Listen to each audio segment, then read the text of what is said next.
प्यार की खुशबू। दूसरे दिन पापा घर आ गए। उनके आते ही मम्मी ने मायके जाने का मन बना लिया। वो मुझे भी अपने साथ ले जाएगी, ये सोचकर मैं मन ही मन खुश हो रही थी। लेकिन वो मुझे अपने साथ नहीं ले गई। मम्मी पापा से यह बोलकर अकेली ही चली गई कि मैं मायके जा रही हूँ, माँ की तबीयत खराब है, मैं 2 दिन के बाद खुद ही आ जाऊंगी।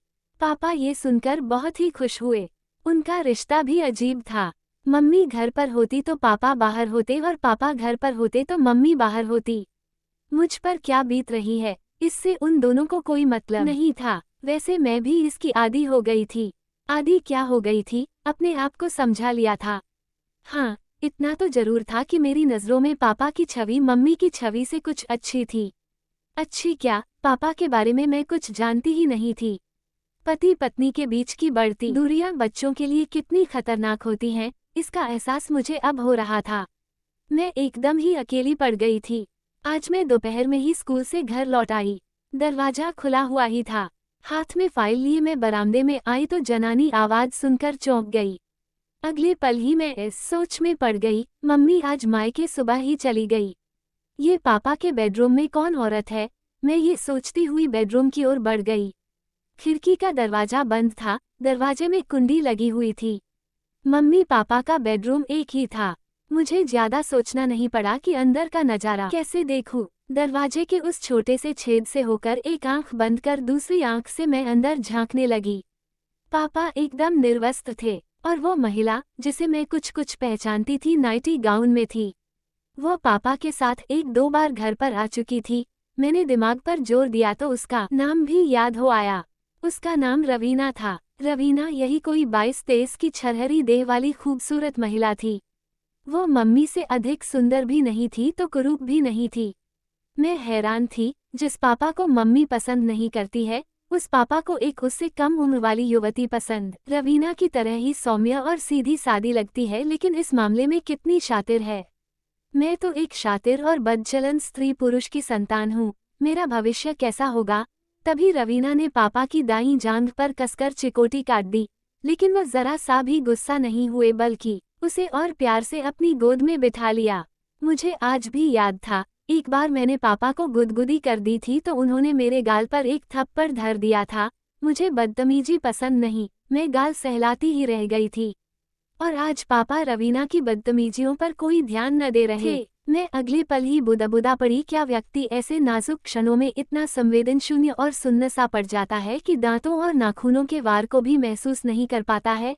यहीं से मेरे मन के किसी कोने में सेक्स को भोगने की इच्छा ने करवट लेनी शुरू कर दी। मैं सेक्स के इस अलौकिक और आश्चर्यजनक पहलू को पकड़ने की कोशिश करने लगी, पीछे चला गया। इसी बीच पापा ने रवीना को घूरते हुए कहा, तुम सचमुच ही मुझे बहुत ही आनंद देती हो। मेरी पत्नी तो मुझे पसंद ही नहीं करती है। वो कहती है कि तुम 3-3 दिन तक दाढ़ी नहीं बनाते हो, तुझसे बात कौन करेगा? तुम्हारी दाढ़ी कांटों की तरह मेरे गालों पर चुभती है। रवीना, दाढ़ी तो मेरी आज भी बड़ी हुई है, क्या तुम भी मेरी दाढ़ी से परहेज करती हो? पापा के ये कहते ही रवीना हंसने लगी। डार्लिंग, तुम्हारी पत्नी औरत है या कोई मोम की गुड़िया? भला पुरुष की दाढ़ी की चुभन भी कहीं स्त्री को पीड़ा पहुंचाती है? स्त्री को पीड़ा तो तब पहुंचती है जब पुरुष बीच में ही साथ छोड़ जाता है। क्या तुम्हें नहीं पता, सेक्स में नोच खरोच का कितना महत्व है? दाढ़ी नोच खरोच का ही तो काम करती है। ईश्वर ने कुछ सोच समझकर ही पुरुष को दाढ़ी दी है। सच तो ये है कि मैं तुम्हें तुम्हारी दाढ़ी से ही पसंद करती हूँ। ये कहते कहते रवीना ने पापा को बाहों में समेट लिया और अपने चिकने और मुलायम गाल उनके दाढ़ीदार गाल पर रखकर रगड़ने लगी। यह मेरे लिए एक नया ही अनुभव था। मैं आश्चर्यचकित होकर सोच रही थी, यहाँ तो कोई भी किसी से प्यार नहीं करते रहा, यहाँ तो केवल सहवास की ही प्रधानता है। रवीना पापा को इसलिए पसंद करती है क्योंकि उसे पुरुष की दाढ़ी की चुभन अच्छी लगती है, और मम्मी वेदांत अंकल पर मुग्ध है क्योंकि वो सहवास कला में निपुण हैं और साथ ही चिकने गालों वाले हैं।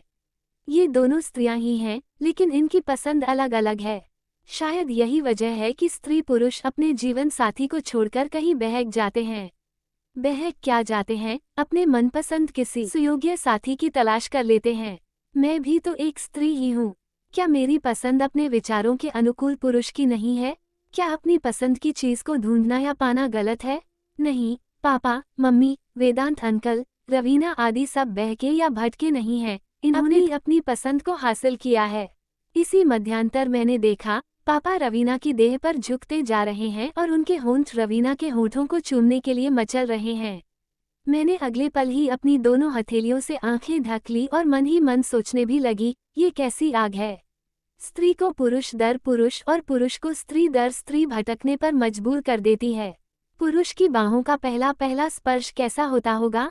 पुरुष के संसर्ग में कभी नहीं आने वाली एक स्त्री पुरुष की बाहों के स्पर्श मात्र से ही कितनी रोमांचित हो उठती होगी। मैं ये जानने की कोशिश करते करते पसीने से तरबतर हो गई।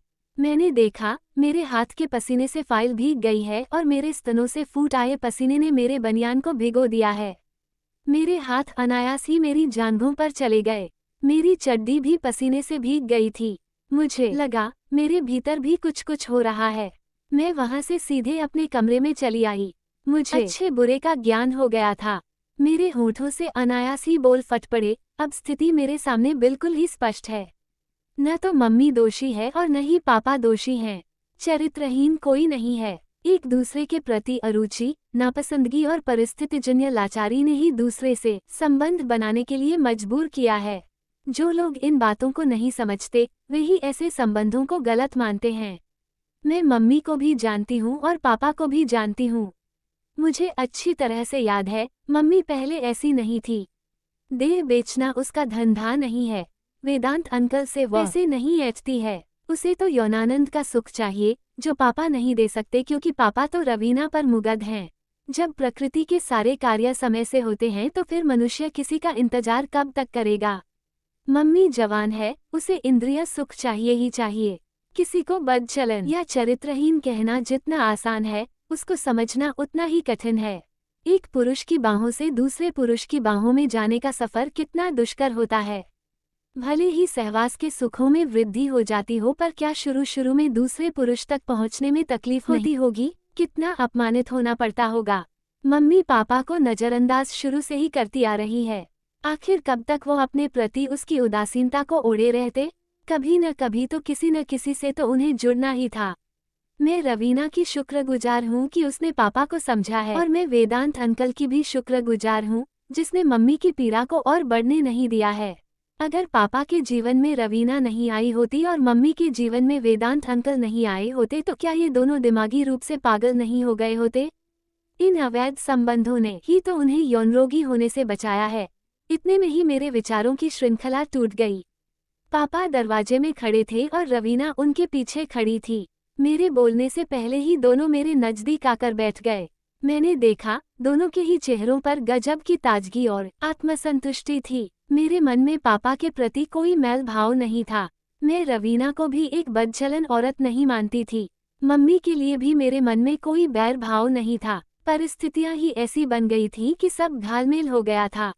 ऐसा कभी मेरे साथ भी हो सकता था या किसी दूसरे के साथ भी। मेरी तरह विचारधारा शुरू में इन लोगों की भी होगी। जब परिस्थितियां इनके प्रतिकूल होती गई तो इनके विचारों में भी बदलाव आता चला गया।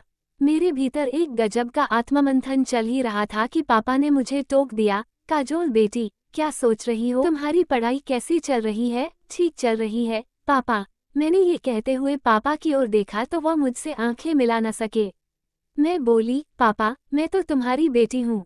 तुम मम्मी के लिए या दुनिया के लिए जैसे भी हो, लेकिन मेरे लिए तो सिर्फ मेरे पापा ही हो, और मम्मी भी तुम्हारे लिए कैसी भी क्यों न हो, पर मेरे लिए तो मेरी मम्मी है।